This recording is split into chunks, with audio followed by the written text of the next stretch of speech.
Welcome to Social Genius, brought to you by Drunk on Social, where we help you stay ahead of social media trends, share the latest news, and highlight the strategies that are working to help you grow your business. Now let's join our hosts, Tristan and Jeff, in 3, 2, 1.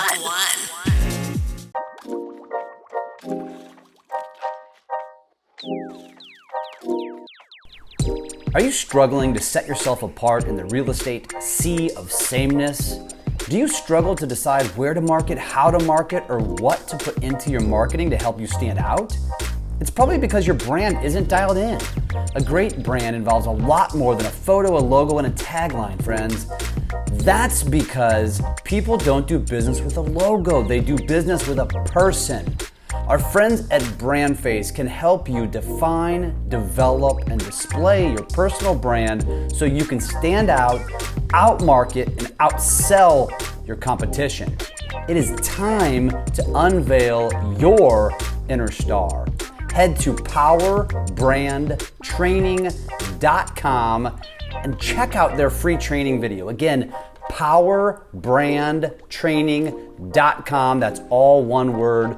powerbrandtraining.com. Check out their free training video. It will be worth your time.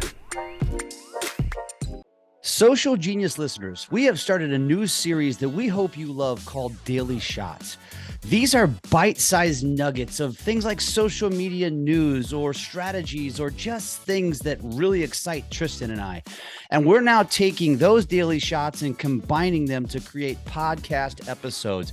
Our goal is to keep you updated and informed on the latest news so that you can stay ahead of the content creation curve and remain top of mind to all of your followers. Let us know what you think. All right, welcome back. I'm not sick anymore, Jeff. Hallelujah. We can do this now. We can do this again. Let's talk about YouTube Shorts. It's something that a lot of people aren't using, but billions and billions of views are being had every day. What do you think? Should we? Shouldn't we?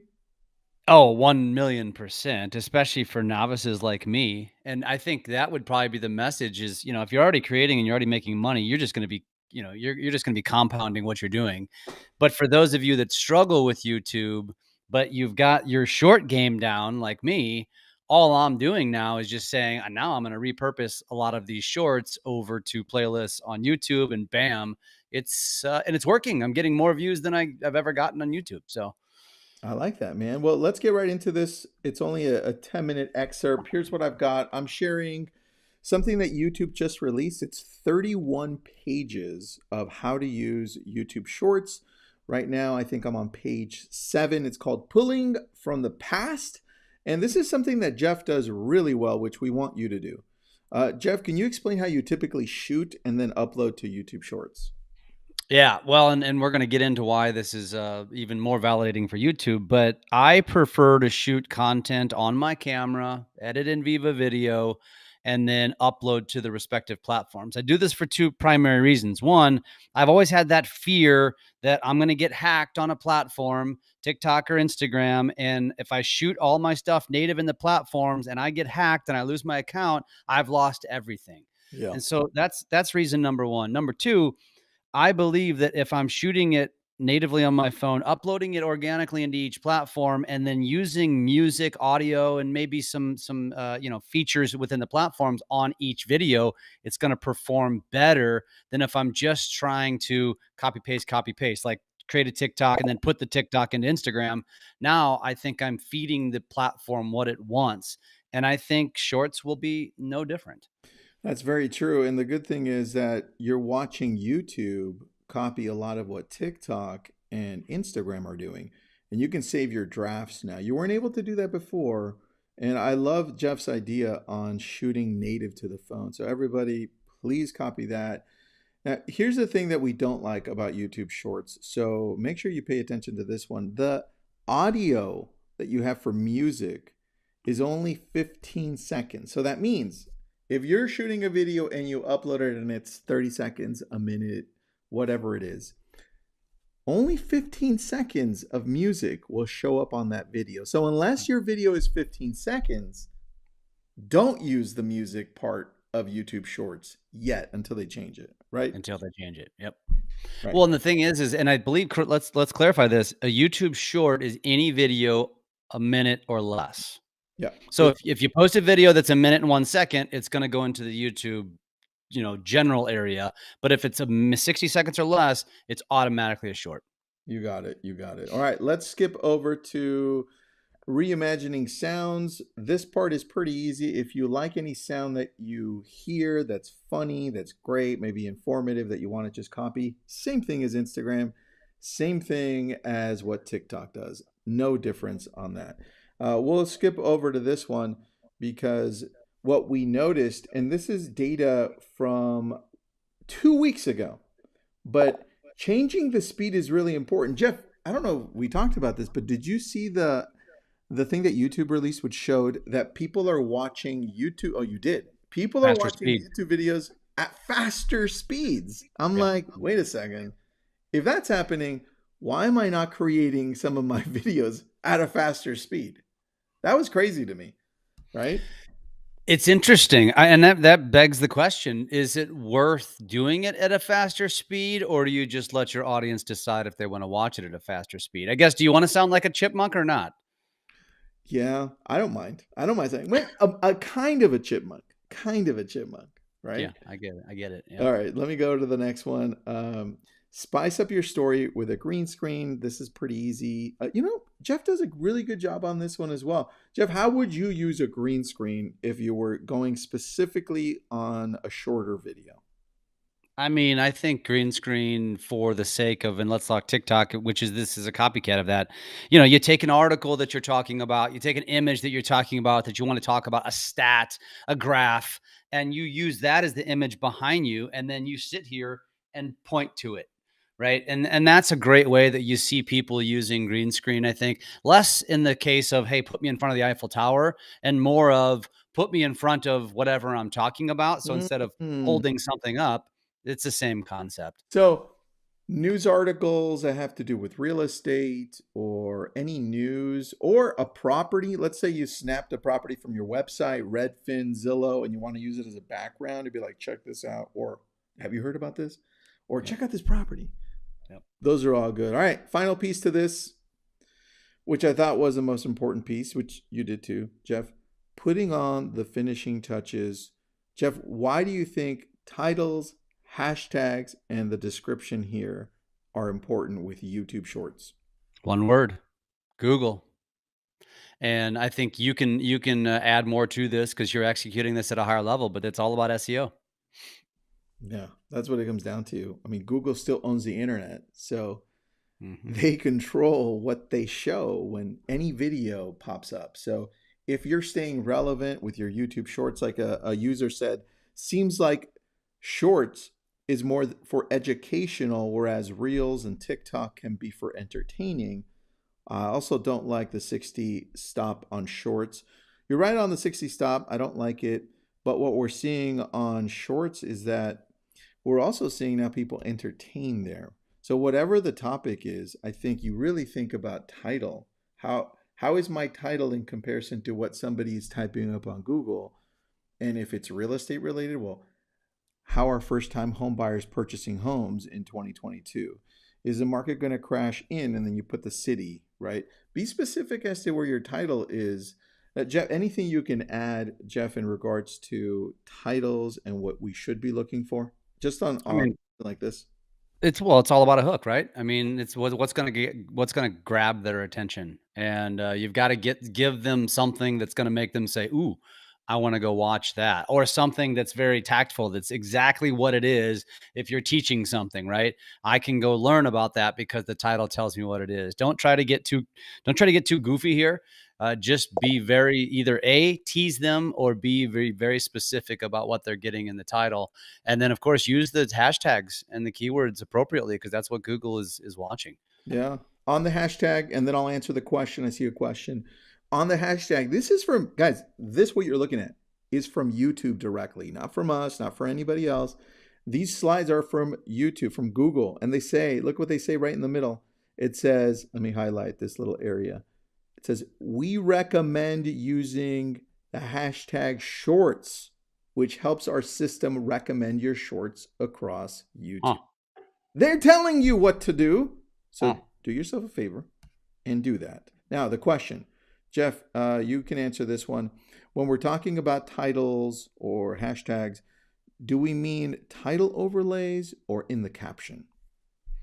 I think in this particular case, you're talking about in the caption, but they're both important. So, and that goes back to, you know, having a good thumbnail ultimately, which is a YouTube thing. And so having that title on your thumbnail is equally important to having a powerful title in the caption. Yeah, I like that. And then don't forget what Jeff and I always tell you, catch them early, meaning have a strong hook. I mean, we can't overemphasize that hooks are the key, right? Absolutely. Absolutely. Every single time. And as you summarize this too, you know, for those of you that are already creators, look at shorts as an opportunity to basically be leveraging a separate piece of the platform to get more followers to what you're already building. And if you're new to YouTube, use shorts as an opportunity to potentially build and get to where you want to go on YouTube. All right, all right. All right. All right, all right, all right. I love your hat, Jeff. I love your hat. Thanks, buddy. Thank you. Thank you. Like Likewise. it. Nice fub hat you got on. Nice dose hat. I like the raccoon. I like the raccoon. You like my follow-up boss hat? It's good. It's a good one. Yeah, I like the leather. I like the leather on the black. All right, I'll see you in a few minutes because we're going to record a podcast, but we'll see all of you tomorrow. I don't even know what we're talking about, Jeff. Instagram and TikTok. This was a massive surprise for me, Jeff, in the morning. I could not believe how many more hours people are spending on TikTok. What was your first thought? Well, my first thought was, wow, Tristan's texting me awfully early this morning. It was 8:30 it was 6:30 your time, so I was like, damn, he's probably laying in bed right now. Dude, I was downstairs on my dining table with all of the books. I had just finished reading some, and I stumbled on that article. But let's talk about this because it's a Wall Street Journal article, and I want to share it with everybody that's jumping in right now.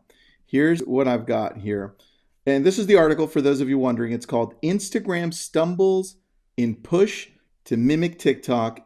Internal documents show. I mean, I'm wondering who the hell released the internal documents, Jeff? Right? What's that look like? What does that even really mean? I think there's somebody inside Meta that says, "Hey guys, these are some numbers that we just discovered." Somebody pissed off. But look, this is the paragraph that stood out for me. I'm going to read it to you, and you tell me why this is happening. Okay, here it is. Instagram users cumulatively are spending 17.6 million hours a day watching Reels. That seems like a lot. 17.6 million hours a day. Okay, go on. A lot. Less than 1/10 of 190, I'm going to round up, 198 million hours TikTok users spend. That is insane, dude. That's insane. I mean, think about that. Why is this happening, Jeff? I mean, you know, the technology is more advanced. You know, we just talked about yesterday. We're talking about on the podcast recording about how Instagram's algorithm just sucks, and the For You page is just not dialed in yet, and people are bitching about it because they want the old fashioned and they want the For You.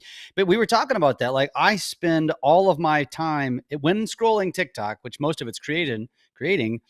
I spend it on my For You page because they do such a great job of showing me what I am entertained by. I very, very rarely look at my followers, although my followers show up in For You. You know, it's the technology is just so much better. That's why. Look what one of our Facebook users says. This is hard to believe considering how they shove Reels down our throats. That's so true. That's so well, true. And we're guilty of it. You know, it's totally guilty, you know, because we're just sharing the news that's in the world, and the news is saying go on Reels. But here's the deal. Like, that's right now. and Instagram will they may not catch up, but they're going to improve. What just baffles us is that how they're so far behind. Yeah. And now Facebook looks just as primitive as Instagram did 6 months ago. Now YouTube looks as primitive as all of them. And it's like, why can't they just hit the ground running? It doesn't make a lot of sense to me. Or why can't they just do their own thing and not jump on this bandwagon, which is important. Here's one user. I can't see the name of it, but they hit it right on the mark. They said it's culturally different, where Instagram is all about perfectionism and TikTok is very authentic. I think that was right on. That's a really good comment. That's a great comment. And I think that's probably what Instagram needs to focus on. I think they need to focus more on reality rather than they need to shed their stigma of filters, of filtered content. I agree. Check this out. This is again part of the article. This is no surprise to you and I, but reading it just makes it even more real. The internal documents show that nearly 1/3 of Reels videos are created on another platform, usually TikTok, and include a watermark or a border identifying them as such. Meta says it downranks these videos, which you and I already know, meaning it shows them to smaller audiences to reduce the incentives for those that post them, but they continue to proliferate. And I'm like, wow, that's pretty big to me. How do we remove the watermark? What's that website? Did you say 1/3, by the way? Yeah, 1/3. That's crazy. I use SaveTick. I think more popular is SnapTick. Either one is perfectly adequate. I just had issues with Snap, so I use SaveTick. I actually think SaveTick's like $3 more expensive, but I just needed functionality, so I just paid for it. So SaveTick, SnapTick, and there's others, but do that. Stop being lazy. I still keep seeing TikToks on Instagram and Facebook with the TikTok watermark. The only reason you post a YouTube link or a TikTok is if you're driving people back to those platforms. But if not, and you want viewers on Facebook, on Instagram, post it organically. Remove the watermark or do what we always tell you. Video it on your phone, edit it in Viva Video, and then upload organically to each place and use the music within the platform. Don't take the music that you used in TikTok and move it over. That's also suppressing. It's like a double whammy. So even if you remove, here's one tip I will give the audience. Let's just say you posted TikTok, you remove the watermark, you post it to Instagram with the sound still there. Here's what I do. I turn down the sound from TikTok and use sound in Instagram so it shows that I'm using the sound within the platform. That's smart, dude. Good hack. I like that. Now I'm going to show, hold on, I'm going to show this. Check this out. Look at this phrase, look at this quote. Nobody's going to make original content for Instagram. It just doesn't make sense.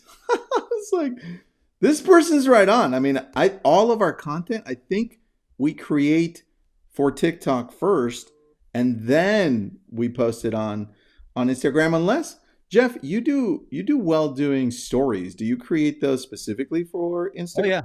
Oh, yeah. Actually, I have different content strategies for each platform. So a lot of my content on Instagram is for Instagram. I don't, well, now that I've shifted to Ozarks, right?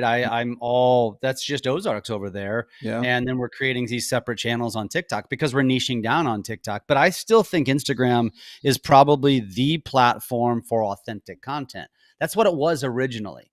People left Facebook, went to Instagram. They wanted your life. They wanted pictures. They didn't want the drama. And so I give them the Pfitzer Family reality TV show. And that's what I kind of think works pretty well. I have yet to be proven that niche down content on Instagram works better like it does on TikTok. I think it works better on TikTok when you niche down. Yeah, I agree. I agree on that. And then I don't think we've ever used this term, but I'm going to read this to you so we can start using it. At first I thought it was like, is this single family SFV? But as TikTok has grown, so too has the popularity of short form video, which we always say. Short form video as a format, leading Bernstein research analysts to write, the 2020s are the SFV decade. There you go. SFV, short form video. And I want to show you one other thing. I'll read it. This decade, the current decade that we're in? Yeah, this decade that we're in, it said that 2020s are the SFV decade. It's I kind like of that. right, pretty easy. I'm writing that down. SFV decade, I like that. And then let me read this to you because this changes a little bit. Because although Instagram has 1/10 less views hour wise than TikTok, look at what this says. Because you and I have made this point before. More than 70% of Instagram audience is 25 or older, compared with 56% for TikTok, according to the research firm Insider Intelligence. That suggests Instagram users generally have more disposable income, making them more attractive for advertisers. Thoughts? I mean, I think that just validates everything, and it's just why the platform is succeeding. I mean, it's as simple as that. Is this all in the Wall Street Journal? This is all in the Wall Street Journal. To me, I was thinking, well, this is why Facebook advertising, this is why Instagram advertising isn't dead, because guess who's still on it? My mom. I'm on Facebook still, right? All of the people who own homes, who have been homeowners for a while, and we're trying to target, right? All the people with the crap load of money are still discretionary income. Yeah, dude. So I'm like, all these people jumping off, I think they're jumping off too early. Yes, TikTok is getting more views. It's important to be there. But don't think that you have to jump off of Facebook or Instagram as far as that. Yeah. Well, it's like if you made your business on calling expireds, and then all of a sudden you found out that door knocking was like the hot new thing to do. Don't quit what you were doing. Just add it. Add it as another piece of your business. And this is exactly what TikTok should be for you. Yeah, man. I agree. I mean, shit, we've been saying this for freaking years now. I mean, if you haven't heard us say this by now, you have been living under a damn rock. Yes. And look, I think it's a great question. I posted it up, Facebook user. I wish Ecamm would tell me who these people are, because I think we know them all. Instagram was said to have more consumers, higher conversion. Thoughts? Yeah, exactly what we said. But I think we have to be specific as to who the consumer is. If we're talking real estate, higher price point, I would definitely go towards Facebook or Instagram. If it's a lower price point, I can buy it with a click and I don't have to think about it. I would say maybe TikTok then has an advantage. If I'm going to buy like a fidget spinner, if I'm going to buy something small, dude, that might be the audience. Yeah, but don't sleep. I mean, that's the thing is we're hearing all of these stories, and I'm having engagement with people from TikTok because I'm doing home videos. I mean, that's not a small purchase.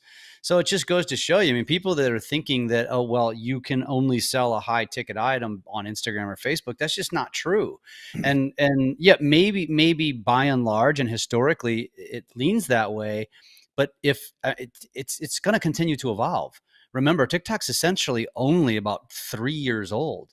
And so comparatively, it's just happening so fast. Don't sleep on it. In other words, just duplicate. Just duplicate. Don't. I'm not even saying don't ignore it. Don't just replace it. Just duplicate. Whatever you're doing on Instagram, duplicate it over to TikTok, which you can remove the Instagram watermark too. Yeah. So there's a site for that. Finsta. Look, last thing, which I think maybe, Jeff, we should talk about this tomorrow. But did you notice IG has added hashtag topics targeting for your reels? You can pick 3 for each reel. We did notice that. That might be our topic tomorrow, so we can dive in deeper. Thank you for watching. Jeff, anything you want to add in closing? I told you so. Oh, you did. You brought me back to TikTok, dude. I was like, this is not for me. I tested it out. And Jeff's like, no, it's for you. Jump back in. So, yeah, Jeff did tell you. Jeff told you so. All right. All right. There you go. See you guys. We didn't do it right this time. We didn't, right. But screw it. Come on. This is shots. Is it shots on?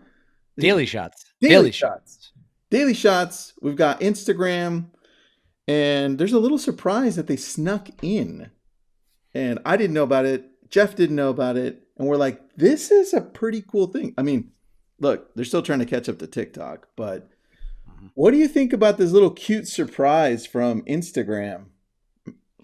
What do you think, buddy? Well, I think it's fantastic, actually. I'm going to give them a hell of a lot of credit because it just makes sharing my posts, your posts, everybody's listening posts easier. And then it's sharing it through what's become mainstream, which is QR codes. Well, very true. So, yeah, why don't you explain what it is and where they can find it? All right, here. For those of you watching and not listening to this, here's what we've got. It says Instagram just quietly, very quietly, by the way, added QR codes for posts. Now, I'm going to scroll down so I can show you what this looks like.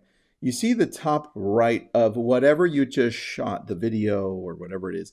You click on the three little buttons on the top of that reel, and then this next screen pops up, and you have the option to get a QR code. Now, this looks a little different for everybody. Sometimes the QR code isn't on the right there. Sometimes it's mixed in between. So look for it. Mine's above the delete button. It's actually the bottom button above delete. See, mine wasn't where this is pointing either. So that's cool. Yes. So, or like Jeff said there.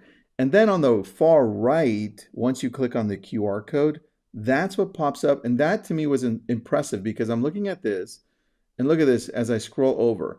It says, gives you the QR code that's specific to this video.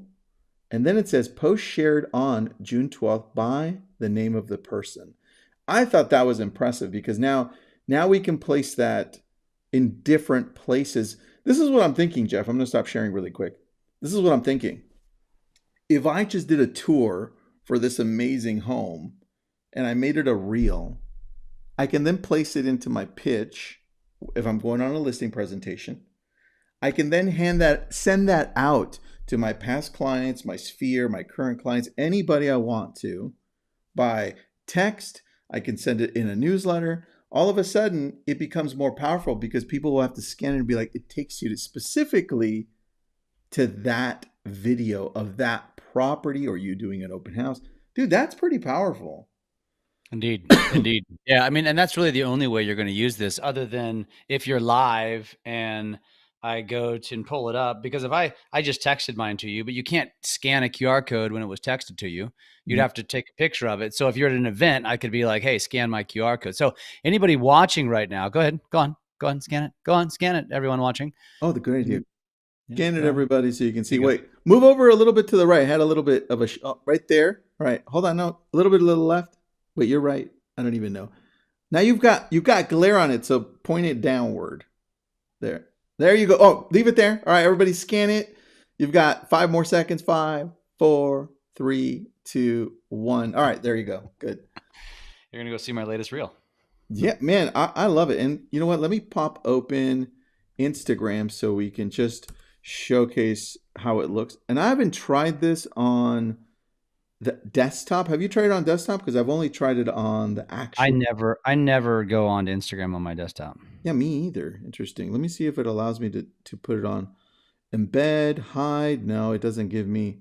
No, interesting. Only happens on the phone.